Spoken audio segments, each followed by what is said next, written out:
제17편 2권 사기세가 3회 제태공세가. 제태공세가의 핵심 요점은 제후국 제나라가 바로 제주이며 제주의 진산 영주산인 한라산이 오악의 중심인 관중의 산이었습니다. 제후국 제나라의 무대가 한라산이었던 것입니다. 초안대전에서 전시의 제나라가 태공망 제나라와 동일한 위치였습니다. 사기세가와 신증 동국여지승남. 사기세가를 인용합니다. 태공망 여상은 동해 사람이다. 그의 선조는 요순 시절에 사악이라는 벼슬을 살았고 하나라의 우임금이 치수를 위해 토목공사를 벌릴 때 그를 보좌하여 큰 공을 세웠다. 순과 의임금 때 요하신 땅에 봉해지고 강을 성으로 받았다.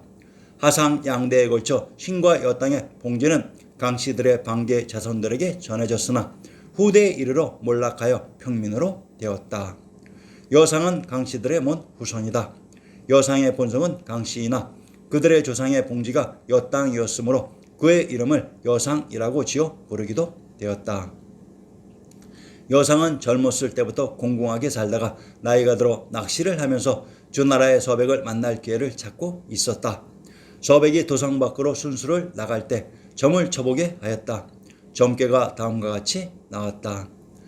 사냥 나가서 잡히는 것은 용이나 이무기도 아니고 호랑이나 곰도 아닐 것이다. 잡히는 것은 패왕의 업을 이루게 할 수 있는 신하일 것이다. 서백이 사냥을 나가서 과연 위수의 북쪽 강가에서 태공을 만나게 되었다.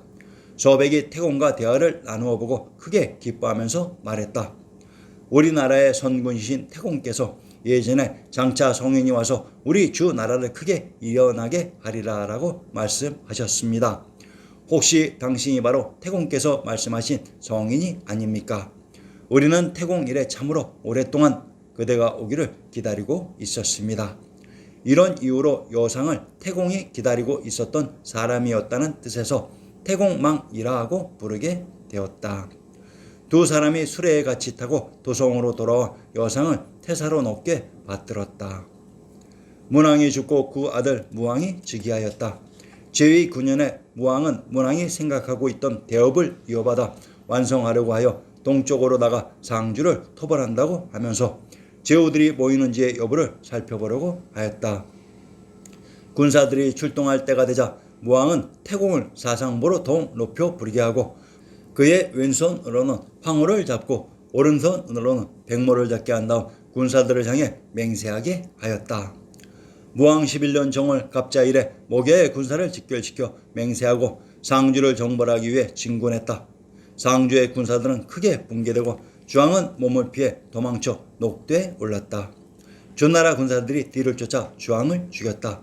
그 다음날 무왕이 은나라 사직의 제단 앞에 서자 군신들은 손으로 명수를 받들고 위 광숙은 채색 비단을 땅에 깔았으며 사상보는 제사에 쓸 희생을 끌고 왔다. 사일은 책서를 보고 충문을 읽어 상주의 죄를 하늘에 고했다. 녹대의 재물들과 고교의 양식들을 풀어 가난한 백성들을 구제하였다. 비간의 묘를 높이 올리고 감옥에 갇힌 기자를 석방하였다.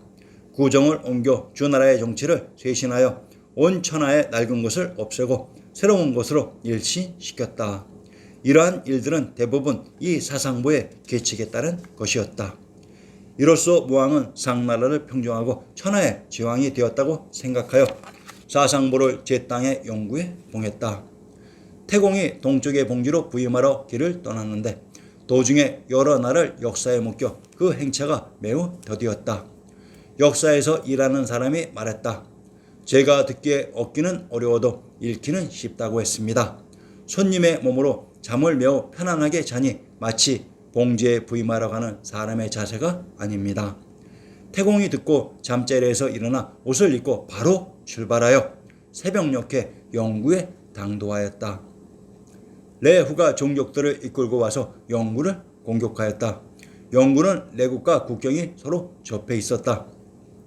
레이는 동유족이 세운 이민족의 나라였다.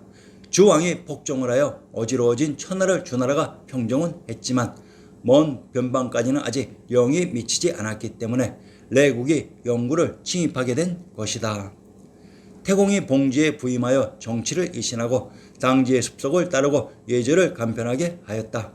이어서 상업과 공업을 일으켜 바닷가에서 나는 해산물과 소금으로 이익을 취하자 수많은 백성들이 제 나라에 귀순하였다.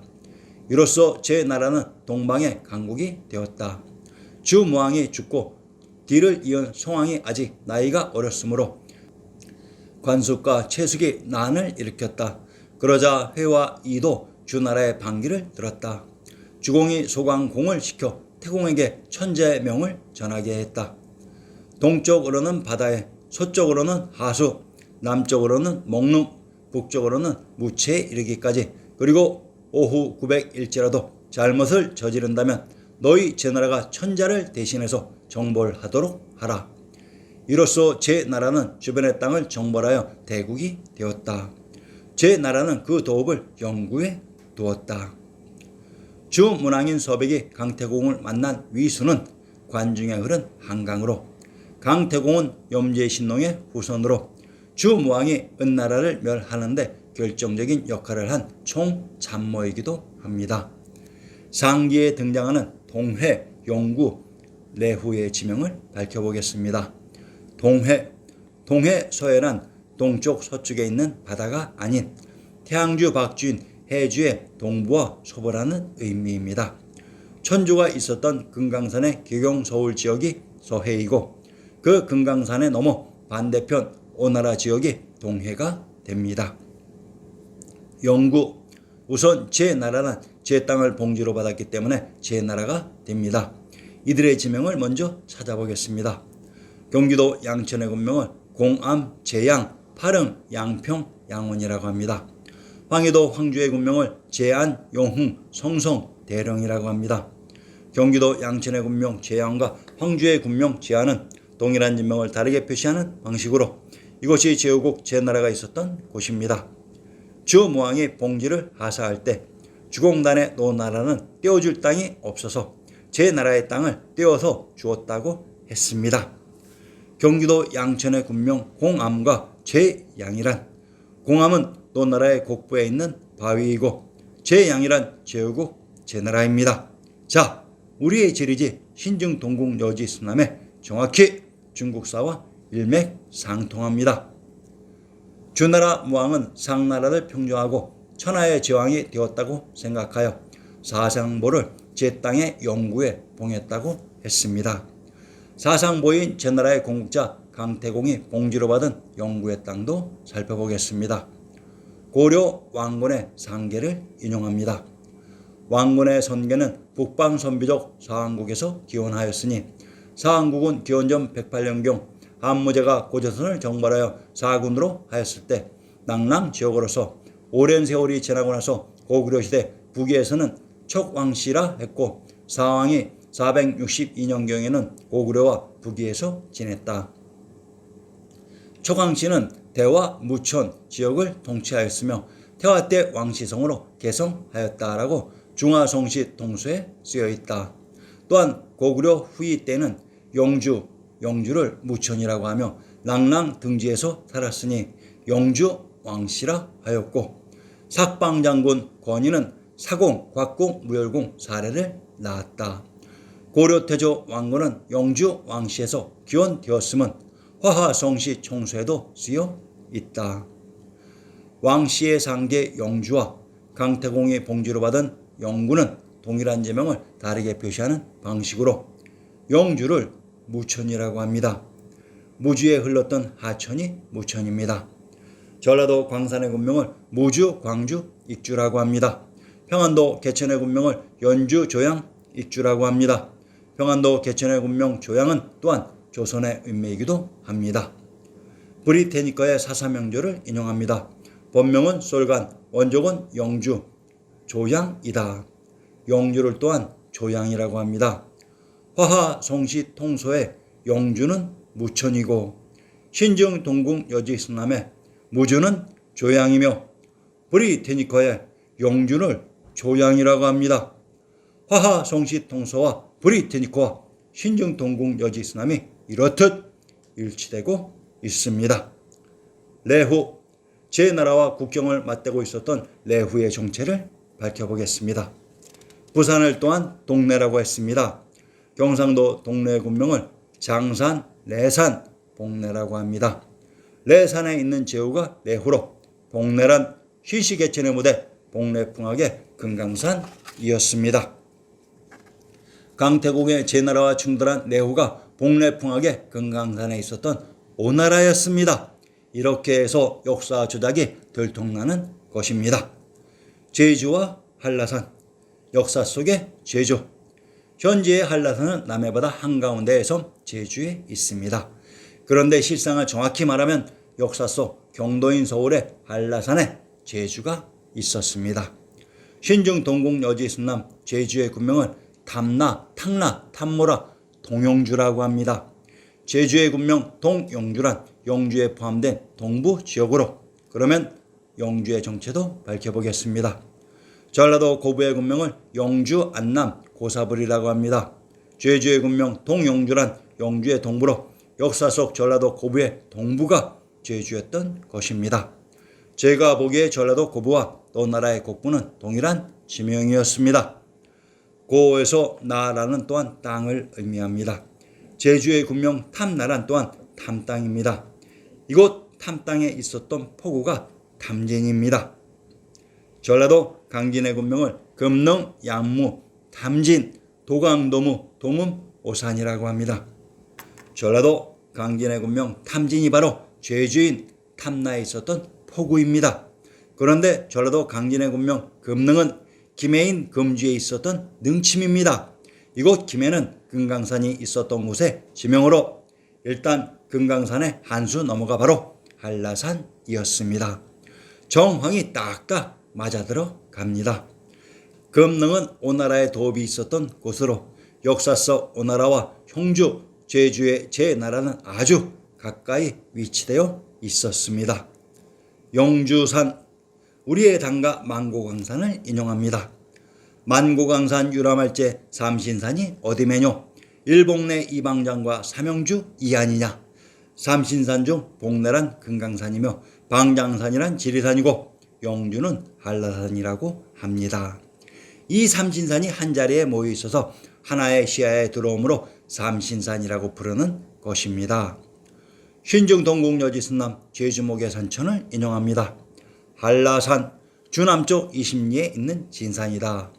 한라라고 말하는 것은 운하늘 나인 할만하기 때문이다.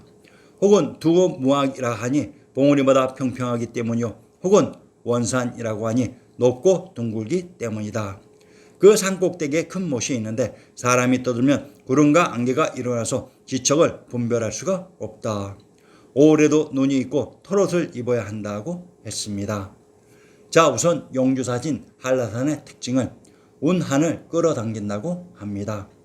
여기에서의 한이 바로 오악 중의 중악인 화산의 남쪽 구중구걸터인 한성입니다. 지도를 보시면 한라산의 왼쪽 한수 넘어가 바로 한양 한성입니다. 이 한성이 바로 황제의 성인 구리부도성인 공내성입니다. 우리가 왜 신증동국 여지순남을 통해 그 당시에 지리를 서술한 내용을 찾아야 하는 이유를 이제 아실 것입니다. 우리가 신증동국 여지순남을 공부하지 않았으면 이 운한이라는 의미 자체를 몰랐을 것입니다. 한라산이 머리가 평평한 두무학이라고 합니다. 현재의 남해바다 제주의 한라산은 머리가 평평하지 않습니다. 자, 지도상 한라산의 정상을 보시면 정상 부분이 평평한 것이 보이실 것입니다. 별도로 자주 구글을 활용하시기를 바랍니다. 한라산이 5월에도 눈이 있고 털옷을 입어야 한다고 합니다. 이곳이 소설산입니다. 물론 대설산은 금강산입니다. 자, 그러면 가장 중요한 한라산의 특징은 제주에 있었던 한라산의 다른 이름을 원산이라고 했습니다. 그러면 이 원산의 정체를 밝혀보겠습니다. 충청도 한산8경의 일부를 인용합니다. 원산 수고, 바다의 높은 산에 봉화 전하고 여염은 바다를 눌렀네. 100년간 난리 없는 이 땅에 수자리 북소리 석양이 짙다고 했습니다. 오호, 한라산의 다른 이름 원산이 충청도 한산8경의 하나라고 합니다. 자, 그러면 한산의 지명을 살펴보겠습니다. 충청도 한산의 군명을 마산, 마읍, 한주, 아주라고 합니다. 충청도 한산의 군명 마산 마읍은 제주에 말 목장이 있었던 곳입니다. 나라 한자의 한산은 물론 민족의 영산인 금강산입니다. 한산인 금강산 8경 중에 하나가 원산인 한라산이라고 합니다. 신증동궁 여지승남 제주목의 누정을 인용합니다. 망경루가 있다고 합니다. 망경루란 경도인 서울을 바라보는 누각으로 한라산 너머 제주에 가까운 곳에 경도가 위치되어 있었던 것입니다. 관포, 지교.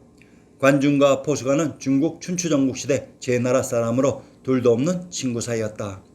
그들은 젊은 시절 함께 장사를 했는데 수익이 나면 관중이 더 많이 생겼다. 포수가는 이를 따지지 않고 관중 집안이 가난해서 그런 것이라고 배려했다. 헌데 둘이 관리가 되면서 각자 다른 길을 걷기 시작해 본의 아니게 정적이 됐다. 관중은 제나라 군주인 희공의 공자 규를 보좌하게 되었고 포수가는 규의 이복 동생인 소백을 섬기게 된다. 그 와중에 관중이 소백에게 활을 쏘아 죽이려고 했다. 이윽고 소백이 후계 다툼에서 승리해 제황공에 지게 했다. 규는 죽임을 당했다. 환공은 옥에 갇힌 관중의 목을 치료했지만 포수가는 오히려 재상으로 추천했다. 그 과정에서 포수가는 천하의 주인이 되고자 하신다면 부디 관중을 발탁해 쓰셔야 한다고 충원했다. 그러고는 스스로 관중의 부하가 됐다. 관중은 온 힘을 다해 약소국이었던 제나라를 부강한 나라로 변화시켰다. 제환공이 제후를 규합해 천하의 패자로 군림할 수 있었던 이유이다. 훗날 관중은 포수가에 대한 고마운 마음을 회고하며 이렇게 말했다. 나를 세상에 낳아준 사람은 부모님이지만 세상에서 나를 알아준 사람은 포수가다. 사마천이 지은 사기에 관한 열전에 실려있는 관중과 포수가에 관한 이야기입니다. 위의 고사 핵심은 마지막 구절입니다. 친구란 나를 알아주는 사람으로 나에게 생명을 준 부모와도 같은 존재라는 것입니다. 여기서 나를 알아준다는 것은 내가 가진 장점뿐만 아니라 단점을 알고 포용해 주는 것입니다.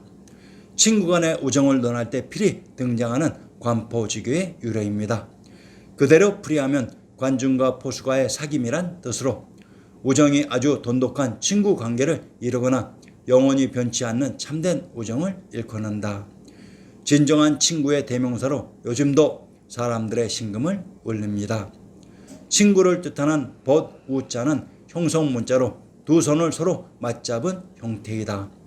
서로 믿고 의지하며 도움을 주는 사람이 곧 친구인 셈이다. 친구는 같은 시간과 공간을 공유하기에 서로의 마음을 잘 알고 잘 읽는다. 그리고 지지고 볶더라도 늘 내 편이 되어준다. 관포지교의 무대 제나라가 바로 영주산인 한라산을 기반으로 했던 조선의 제주였습니다. 태사공왈 사기세가의 본문을 인용합니다. 내가 제나라를 가보니 태산부터 낭해산까지 이어지고 북쪽으로는 바다에 쭉 뻗어 기름진 땅에 2000리나 되었다. 그곳 백성들이 마음이 드넓고 숨은 재능이 많은 것은 그들의 타고난 품성이다. 태공의 성스러움으로 나라의 기본을 세우고 황궁의 흥성함으로 선정을 베풀어 제후들을 불러 명세하게 하고 패자로 일컫게 되었으니 이 또한 마땅치 않은가. 넓고 넓구나. 정령 큰 나라의 기풍이구나. 태산은 금강산이며 이때의 낭야산이 한라산인 것을 알 수 있습니다. 1월 5학의 북쪽 바다가 바로 지광이 700리인 대동정호였습니다. 사기의 내용과 중앙아시아의 지리적인 비정이 이렇듯 정확히 일치됩니다.